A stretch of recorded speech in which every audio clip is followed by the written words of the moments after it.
للہ وحدہ والصلاة والسلام علی من لا نبی بعدہ وبعد. محترم سامعین و ناظرین، بندہ گناہ کرتا ہے اور گناہ کرنے کے بعد توبہ کرتا ہے یا کوئی ایسا عمل کرتا ہے جس کی وجہ سے اللہ تبارک و تعالی اس کی گناہوں کو معاف کر دیتا ہے. گناہ دو طرح کی بنیادی طور پر ہے. پہلی قسم ایسی ہے کہ اگر دنیا میں انسان نے اس گناہ پر توبہ نہیں کیا تو پھر مرنے کے بعد اس کا کوئی بھی عمل یا کوئی بھی چیز اس کے لیے نفع بخش نہیں ہو سکتی. جیسے کفر ہے، شرک ہے، نفاق ہے، اسے لا محالہ قیامت کے دن سزا ملے. اور کچھ گناہ ایسے ہیں جو دنیا میں بعض اعمال کی وجہ سے بخش دیے جاتے ہیں اور مرنے کے بعد بھی بعض اسباب ایسے ہیں جو ان گناہوں کے لیے کفارہ ہے. آج کی اس مجلس میں میں مختصراً انہی میں سے چند اسباب کا ذکر کروں گا جن کی وجہ سے گناہ معاف کر دیے جاتے ہیں. علماء نے، خاص طور سے شیخ الاسلام ابن تیمیہ نے 10 اسباب ذکر کیے ہیں. 10 اسباب ذکر کیے ہیں جن کی وجہ سے مومن بندے کے گناہ معاف ہوتے ہیں. پہلا سبب، مومن بندہ توبہ کرے. توبہ کرے تو اللہ تبارک و تعالی اس کی گناہ کو معاف کر دیتا ہے.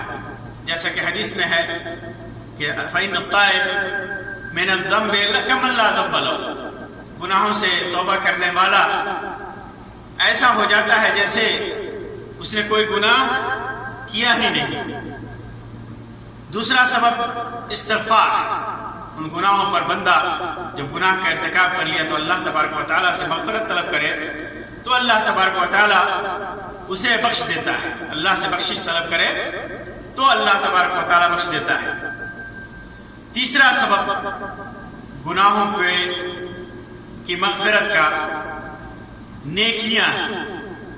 اللہ تبارک و تعالیٰ نے فرمایا ان الحسنات یذہبن السیئات ان الحسنات یذہبن السیئات.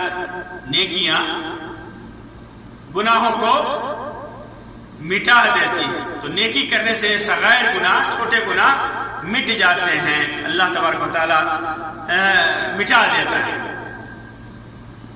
چوتھا سبب جو گناہوں کے مٹنے کے اسباب میں سے ہے کہ مومن بندے کے لیے، چاہے وہ زندہ ہو یا مر چکا ہو، اس کا بھائی دعا کرے.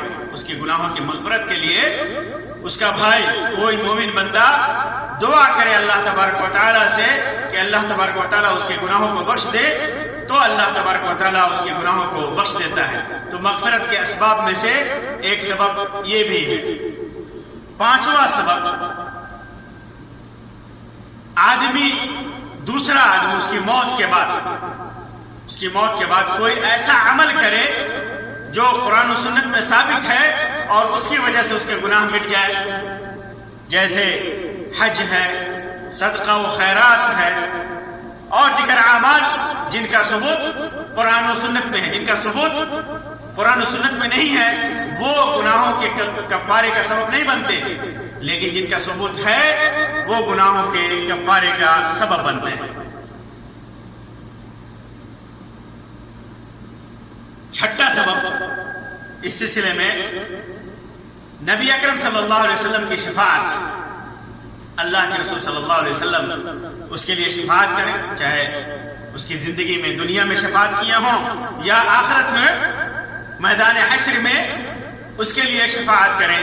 تو جب اللہ کے رسول صلی اللہ علیہ وسلم کی شفاعت ہوگی تو اللہ تبارک و تعالیٰ اس کے گناہوں کو بخش دے گا، معاف کر دے گا.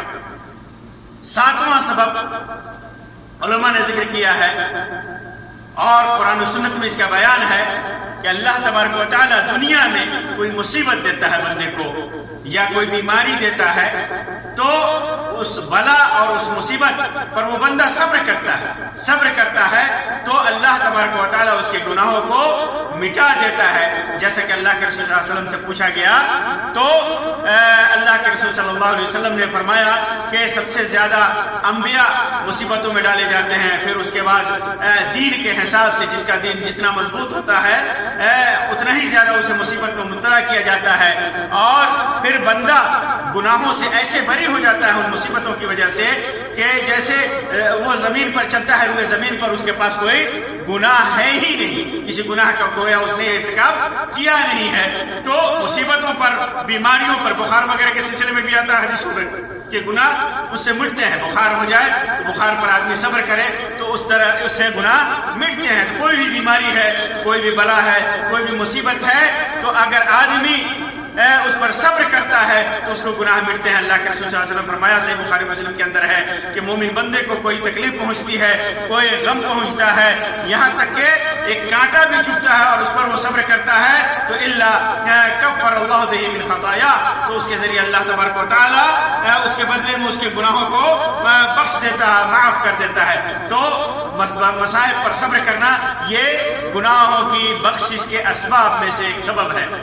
اسی طرح بندہ قبر میں گناہوں کے مغفرت کے اسباب میں سے ایک یہ بھی ہے کہ بندہ برزخ میں, قبر میں جو اسے مصیبت, اسے پریشانی لاحق ہوتی ہے, قبر میں جو اسے سزا دی جاتی ہے وہ سزا بھی اس کے گناہوں کے لیے کفارہ بن جاتا ہے, جیسے بن جاتی ہے. جیسے مومن بندہ کوئی ایسا سبب, کوئی ایسا گناہ کرتا ہے جو قبر میں عذاب کا سبب ہے. بہت سارے گناہ ہیں جو حدیثوں میں ذکر ہے کہ اس گناہ سے قبر میں عذاب دیا جاتا ہے.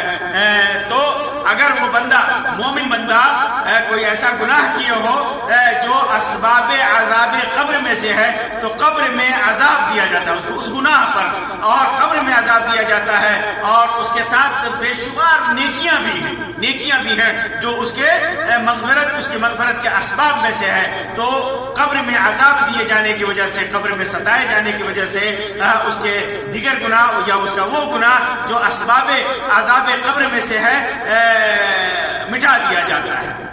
اسی طرح نواں سبب اس سلسلے میں کہ قیامت کے میدان میں جب بندہ مصیبتوں میں مبتلا کیا جائے گا تو یہ مصیبت اس کے لیے بعض گناہوں کے لیے کفارہ ہوگا. جیسے بعض آدمی پریشان ہوں گے, بہت سارے لوگ اپنے اعمال کی وجہ سے پتہ نہیں کیا ہوگا, پھر اس کے بعد ان کے اعمال میزان پر رکھے جائیں گے اور نیکیوں کا جو میزان ہوگا, نیکیوں کا جو ترازو ہوگا وہ بھاری ہو جائے گا. جب وہ بھاری ہو جائے گا تو وہ آدمی نجات پا جائے گا اور صحیح سالم ہو جائے گا, اور جنت کا اسے یقین ہو جائے گا کہ ہاں وہ ضرور جنت میں جائے گا اور جہنم میں داخل نہیں ہوگا. اللہ اعلم. اسی طرح مغفرت کے اسباب میں سے 10واں سبب یہ ہے کہ ارحم الراحمین, رحیم, غفور, ودود اللہ رب العزت اپنے بندے کے گناہ کو معاف کر دے, اپنے بندے کے گناہ کو معاف کر دے, اپنی رحمت سے اپنے مومن بندے کو کے گناہ کو معاف کر دے. یہ اللہ کی رحمت کا طلب کرنا اور اللہ کا رحیم ہونا, اللہ کا رحمت کرنا, یہ گناہوں کی مغفرت کے اسباب میں سے ایک سبب ہے. تو یہ 10 اسباب ایسے ہیں, یہ 10 امور ایسے ہیں جن کی وجہ سے مومن بندوں کے گناہ معاف ہوتے ہیں. تو ہمیں کوشش کرنی چاہیے کہ یہ اسباب ہم اپنی زندگی میں لاگو کریں, یہ اسباب ہمارے لیے پیدا ہوں جن کی وجہ سے ہمارے گناہ معاف ہوں. تو یہ اگر 10 اسباب, یہ 10 اسباب ہیں, کم نہیں ہیں, یہ 10 اسباب کم نہیں ہیں گناہوں کی مغفرت کے لیے. اب اگر کوئی بندہ ان 10 اسباب کے ہوتے ہوئے گناہ کی پاداش میں سزا دیا جاتا ہے تو سمجھ لیجئے کہ اس سے بڑا بدبخت کون ہو سکتا ہے, اس سے بڑا بدبخت کون ہو سکتا ہے. وہ خود کو ملامت کرے, اللہ تبارک و تعالیٰ نے تو مختلف راستے کھول دیے، مختلف ذرائع پیدا کر دیے کہ ہمارے گناہ معاف ہوں۔ اللہ تبارک و تعالیٰ سے دعا ہے کہ اللہ تبارک و تعالیٰ ہمارے تمام گناہوں کو معاف کر دے۔ اللہ تبارک و تعالیٰ ہمیں زیادہ سے زیادہ نیکیاں کرنے کی توفیق عطا فرمائے۔ اللہ تبارک و تعالیٰ ہمیں گناہوں سے پاک کر کے ہمیں اپنے رحمت میں اور اپنی جنت میں داخل فرمائے، اور عذاب سے بچائے، جہنم کے عذاب سے اور قبر کے عذاب سے اللہ تبارک و تعالیٰ ہمیں محفوظ رکھے۔ آمین یا رب العالمین، وآخر دعوانا ان الحمد للہ رب العالمین، وصلی اللہ علی خیر خلق وسلم، والسلام علیکم ورحمۃ اللہ وبرکاتہ۔